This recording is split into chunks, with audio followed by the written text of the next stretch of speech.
The Eagle Square, venue of the APC convention scheduled for Saturday, is a beehive of activity. Party members and suppliers are getting the venue set for the political event. Securing the location and indeed the FCT is the primary responsibility of the FCT Police Command. The police had earlier announced a robust strategy for securing the convention, and now it would be enforcing restriction of movement in the metropolis of Abuja. Areas within the vicinity of the Eagle Square and those in the outer radius would have limited access. The areas where movement will be restricted include the Goodluck Ebele Jonathan Way by the Court of Appeal. Others are the Ministry of Women Affairs, the Finance Junction Bus Stop, and the Ministry of Foreign Affairs. Movement will also be restricted around the National Mosque, Benue Plaza, NMPC Towers, Sedi Plaza, Transcorp Hilton, and the DSS headquarters. The National Assembly Junction and the Bayelsa House will be no-go areas as well.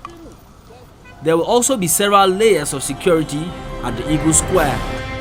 Professor Adebayo Bamire was announced as the 12th substantive Vice Chancellor of the Obafemi Awolowo University last week by the University Council. But the announcement was greeted with protest by indigents of Ife, disrupting academic activities and other businesses on campus for this. Here are members of Ife Progressive Forum.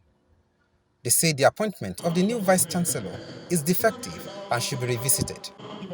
The entire citizens of Ile-Ife, home and abroad, are appealing to the President Muhammadu Buhari, the Minister of Education, Malam Adamu, and the well-meaning Nigerians to come to our rescue and look into the selection process in order for justice to prevail.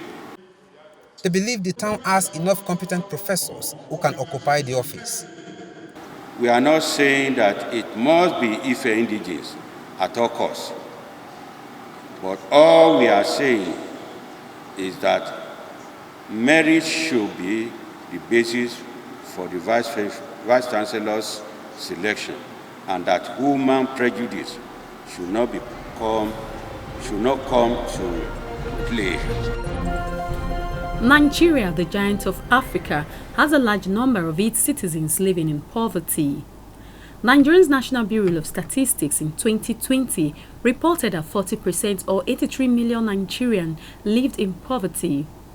It is estimated that the number of poor people increased to 19 million or 45% of the population in 2021.